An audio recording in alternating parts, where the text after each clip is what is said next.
Hi Madhu. Hi hi hi Madhu, ఇప్పుడు మనం ఎక్కడ చూసినా ఒక పర్సన్ గురించి మాట్లాడుకుంటున్నారు. ఆ పర్సన్ ఎవరంటే జ్యోతి మల్హోత్రా. ఎస్ అసలు ఈ జ్యోతి మల్హోత్రా ఎవరు? ఆమె ఏ ప్రాంతానికి చెందిన వ్యక్తి? అసలు ఆమెను పోలీసులు ఎందుకు అరెస్టు చేయాల్సి వచ్చింది? ఈ జ్యోతి మల్హోత్రా అంటే ఈమె ఒక యూట్యూబ్ ఛానల్ పెట్టుకొని వీడియోస్ చేస్తూ అందులో పోస్ట్ చేసుకుంటుంది. ఒక యూట్యూబర్. ఈమె హర్యానా హిసర్కి చెందినటువంటి వ్యక్తి. ఈమెకు ఒక దగ్గర ఒక 400 వీడియోలు చేసి పెట్టింది. ఒక 7-8 దేశాలు తిరిగి 7-8 దేశాలు తిరిగి 400 వీడియోల దాకా దాంట్లో పెట్టింది. ఈమె ఒక యూట్యూబర్ అన్నట్టు. సో ఈమె ఇప్పుడు ఎందుకు అరెస్ట్ అయింది? ఒక యూట్యూబర్ని అరెస్ట్ చేయాల్సిన అవసరం ఈ పోలీసు వాళ్ళకి ఎందుకు వచ్చిందంటే, ఈ జ్యోతి మల్హోత్రా అంటామే పాకిస్తాన్ ఏజెంట్లతోని నిఘా సమాచారాన్ని పంచుకున్న ఆరోపణల మీద ఈ జ్యోతి మల్హోత్రాని అరెస్ట్ చేసిర్రు. ఎక్కడ? పంజాబ్ పోలీసు వాళ్ళు ఆమెను అదుపులోకి తీసుకొని విచారిస్తున్నారు. ఓకే, అయితే ఇప్పుడు ఈమె నిజంగా పాకిస్తాన్ ఏజెంట్స్కి ఈమెకు సంబంధం ఉందంటావా మధు? పాకిస్తాన్ ఏజెంట్లతో సంబంధం లేకుంటే ఎందుకు అరెస్ట్ చేస్తారు? ఇప్పుడు ఎక్కడైతే పోలీసు బార్డర్స్ ఉంటాయో అక్కడికి వెళ్ళి మొత్తం డీప్గా జూమ్ చేసి వీడియోలు తీయడం, తర్వాత ఆ పోలీసు వాళ్ళ వ్యాన్లను వీడియోలు తీయడం, ఎక్కడ మన ఆర్మీ సంబంధించినవి, మన సీక్రెట్స్ అన్నీ అవతల వ్యక్తి షేర్ చేస్తున్నారు. ఇంకా దీని తర్వాత ఢిల్లీలో పాకిస్తాన్ గెస్ట్ హౌస్లో ఒక అతనితో కలిసిన తర్వాత అతను ఐఎస్ఐ తీవ్రవాదులకు ఆమెను పరిచయం చేయడం, వాళ్ళతోని ఈమె ఫ్రెండ్షిప్ పెంచుకోవడం, అది తర్వాత ఇంకా ఏమేమో సంబంధాలు అంటారు, అది సంబంధాలు అంట కానీ వాళ్ళతోని సంబంధాలు పెట్టుకొని పాకిస్తాన్కు తరచు వెళ్ళి రావడం. ఇంటి పక్కకు పోతే ఇంటి పక్క పొంటికి పక్క దేశానికి అట్లా వెళ్ళి రావడం. ఈమెకు ఒక 3 లక్షల ఏమో సబ్స్క్రైబర్స్ ఉన్నారు. ఈమెకు అక్కడోళ్ళు విఐపి హోదా కల్పిస్తారు పాకిస్తాన్ వాళ్ళు. ఏం అవసరం వాళ్ళకి పాకిస్తాన్ వాళ్ళకి ఈమెకు మంచి లగ్జరీ లైఫ్ అంటే ఎట్లా అంటే పెద్ద పెద్ద హోటళ్ళల్లో ఈమెకు తిండి పెట్టడం, ఒక విఐపిని లెక్క చూసుకోవడం, ఈమెకు పాకిస్తాన్ వాళ్ళే టికెట్లు తర్వాత వీసాలు ఇవన్నీ ఇప్పించడం. పాకిస్తాన్ వాళ్ళకి ఏం అవసరం? అంతే కదా, ఈమె ఏదో సమాచారాన్ని అందిస్తేనే కదా వాళ్ళు ఈమెకు సపోర్ట్ చేసేది. అట్లా 1 మిలియన్ సబ్స్క్రైబర్లు ఉన్న వాళ్ళు కూడా అంత ఫేమస్ కాలే, అందరిని అట్లా వాళ్ళు చూసుకోలేదు. నువ్వు భారతదేశంలో పుట్టి భారతదేశానికి సపోర్ట్ చేయకుండా తిన్నింటి వాసాలు లెక్క పెడుతూ ఇంటి దొంగను ఈశ్వరుడైనా దొరకబట్టలేడు అనుకున్న తీరుగా నువ్వు మన భారతదేశం యొక్క రహస్యాన్ని మొత్తం అవతల శత్రు దేశం, ఈమె మళ్ళా హిందువే, ఈమె ఇంకా వేరే అని కాదు, ఈమె హిందువే, మళ్ళీ అందులో బీజేపీ కండువాలు కప్పుకున్నామే ఈమె. మొత్తం ఇక్కడ భారతదేశానికి సంబంధించిన 3 ఆ జెండాకు సంబంధించిన స్టిక్కర్లు అంటించుకొని తర్వాత జై హింద్ జై భారత్ అనే పేరు మీదనే ఈమె ఇంత విద్రోహానికి పాల్పడుతుంది అన్నట్టు. అందుకోసమని ఈమె ఇంకా ఏమేమి సమాచారాన్ని చేరవేసింది అని చెప్పేసి పోలీసులు 5 రోజులు రిమాండ్ చేసి ఆమె కస్టడీ తీసుకొని ఆమెను విచారిస్తున్నారు.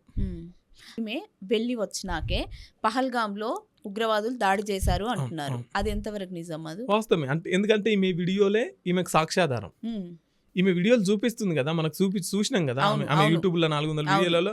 అక్కడికి వెళ్ళిన తర్వాతనే కదా పహల్గామ్ ఎట్లుంది, జమ్మూ కాశ్మీర్ ఎట్లుంది, ఈ మొత్తం ఈమె క్షుణ్ణంగా వీడియో పిన్ టు పిన్ చేసి అప్లోడ్ చేసి ఇది ఎవరికి పంపుతున్నది. మళ్ళీ ఇంకోటి వాళ్ళ పేర్లు వాళ్ళ నెంబర్లు ఉంటాయి కదా, ఈమె వేరే పేర్లతో సేవ్ చేసి పెట్టుకుందంట ఈమె ఫోన్లోకి వెళ్ళి. ఈమె రాంగ్ నెంబర్ టైపు రాంగ్ పేరు పెట్టుకొని వాళ్ళతో మాట్లాడాల్సిన అవసరం ఈమెకి ఏముంటది? ఇక్కడ ఇవన్నీ క్షుణ్ణంగా వీడియోలు తీసి మొత్తం జూములు పెట్టి వీడియోలు తీసి ఈమె ఏం చేస్తున్నది? ఏముంది, మన సికింద్రాబాద్ లో వందే భారత్ రైల్ ఓపెనింగ్ చేస్తున్నప్పుడు మోదీ జూమ్ లో ఉండి ఓపెనింగ్ చేసిండు. దానికి కూడా మోడీ అన్న రాలే కానీ ఈమె వచ్చింది. ఈమె వచ్చి ఈ వందే భారత్ రైలు ఎక్కడి నుంచి ఏందాక పోతుంది, దీన్ని ఎవరు ఓపెనింగ్ చేస్తున్నారు, ఈ ట్రైన్ ఎట్లున్నది అని చెప్పేసి జనాలు ఎక్కడెక్కడ ఎక్కువగా గుమిగూడుతున్నారు, జనసాంద్రత ఎక్కడ ఎక్కువ ఉన్నది, ఎక్కడ పోలీసు వాళ్ళు ఎక్కువగా ఉంటున్నారు, ఎక్కడ పోలీసు వాళ్ళ దగ్గర ఏమేమి ఆయుధాలు ఉన్నాయి, ఈమె పని. మనం ఏమనుకుంటాం, అరే ఆమె వీడియోలు తీస్తున్నది, ఆమె ఒక ట్రావెల్ కదా, ట్రావెల్ వీడియోస్ తీసుకుంటుంటది చేస్తుంది అని చెప్పేసి మనం అనుకుంటున్నాం. కానీ దీని వెనక ఇంత పెద్ద రహస్యం ఉంది. ఈమెతో పాటు ఇంకో 12 మందిని అరెస్ట్ చేసినారు. దీని వెనక ఇంత పెద్ద కోణం ఉంది అన్నట్టు. తిన్నింటి వాసాలు లెక్క పెట్టాడు. కాకపోతే ఈమెకి ఏమన్నా అవును. ఈ లేడీకి కిలాడి లేడీకి ఏమన్నా అంతే. దిమాగ్ ఉందా? మనోళ్ళు పోయి మందిలో కలిసినట్టు అయిపోయింది ఇప్పుడు.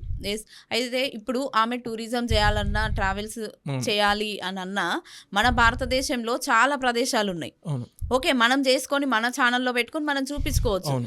ఆమెకి సంపదకు మించిన లగ్జరీ లైఫ్ దొరికింది. దానికి కారణం పాకిస్తాన్లకు ఈమెకు సంబంధం ఉండడం వల్లనే అవును. ఆమెకు అంత లగ్జరీ లైఫ్ లేకపోతే ఎక్కడిది ఆమె యూట్యూబ్ నుంచి వచ్చే సంపాదన ఎంత? అది ఆమె బతుకుడు ఎట్లా, ఏ విధమైన బతుకుతుంది, ఆమెకు సంపాదన ఎట్లా వస్తున్నది? అవును. ఈమె పాకిస్తాన్తో పాటు చైనాలో కూడా వెళ్ళేసి వచ్చిందంట. ఓకే, ఒక యూట్యూబర్కి ఇంత డబ్బు ఎక్కడి నుంచి వస్తుంది? ఫస్ట్ ఆఫ్ ఆల్ అది అది అవును. ఇంకేమైతే ఈమె యాడ్లు చేయలేదు, దాంట్లో ఇంకేం ప్రకటనలు దాంట్లో పెట్టలే. యూట్యూబ్ నుంచి వచ్చే రెవెన్యూ ఇంకా ఆమెకు కనీసం మన భారతదేశం తిరుగులు కూడా సరిపోదు. అవును. చైనా వెళ్తుంది, భూటాన్ వెళ్తుంది, థాయిలాండ్ వెళ్తుంది, పాకిస్తాన్ వెళ్తుంది, ఇండోనేషియా వెళ్తుంది. ఇట్లా 8 దేశాలు తిరిగి వస్తుంది. ఎవడు సపోర్ట్ చేస్తున్నాడు? అవును. ఎవడు ఇంత డబ్బు ఖర్చు పెడుతున్నాడు ఆమెకు? ఎందుకు ఆమె అవసరం అంటే సహజంగా ఆమె అందంగా ఉన్నది, ఆమె నమ్ముతారు, అందరు ఫ్రెండ్షిప్ చేస్తారు. దీంతో పాటు ఎవడైనా లోపలికి రానిస్తాడు, ఓ యూట్యూబర్ కదా అని చెప్పేసి మాట్లాడతారు అని చెప్పేసి ఆమెను పాకిస్తాన్ వాళ్ళు వాడుకోవడం. ఇటు మన రహస్యాలన్నీ ఆమె ద్వారా, ఆమె త్రూలా తెలుసుకోవడం. ఓకే, ఇప్పుడు నిజంగానే ఈమెకు పాకిస్తాన్ ఉగ్రవాదులతో సంబంధం ఉంది అని తెలిస్తే ప్రభుత్వం ఎలాంటి చర్యలు తీసుకునే అవకాశం ఉందంటారు? మధు, తేలడం కాదు, ఆల్రెడీ సగం తేల్చిర్రు. ఎందుకంటే రహీం అంటోని మన భారతదేశం బహిష్కరించింది. వాంతోని ఈమె అక్రమ సంబంధాలు పెట్టుకుందని చెప్పేసి అంటున్నారు. అది ఎంతవరకు తెలియదు కానీ ఆమె ఫోను వీనికి, ఈమె ఫోన్ల నుండి వానికి ఫోన్ పోవడం, ఆమె ఫోన్ల నుండి ఈయనకి ఫోన్ రావడం, అది రాంగ్ నెంబర్ పేరుతోని సేవ్ చేసుకోవడం. ఇక ఆమె మాట్లాడుతుంది, ఇది నా రైటు అంటే నాకు స్వేచ్ఛ లేదా, నేను తిరిగొద్దా, నేను ఏం తప్పు చేసినా అని చెప్పేసి వాళ్ళ ఇంటోళ్ళు మాట్లాడతారు. అరే నువ్వు ఇంతకంటే ఇంకా పెద్ద తప్పు ఏముంటుంది చెప్పు? అవును. నాకు మన ఇన్ఫర్మేషన్ మొత్తం వాళ్ళకి శత్రువులకు ఇవ్వడం, శత్రువులకు ఇవ్వడం ఇంతకంటే పెద్ద తప్పు ఏముంటుంది? అంటే ఇక్కడ భారతదేశం మొత్తం బలి.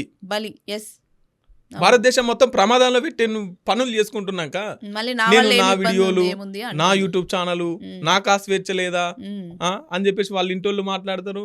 మా గవర్నమెంట్ పర్మిషన్ తోనే పాకిస్తాన్ పోయింది.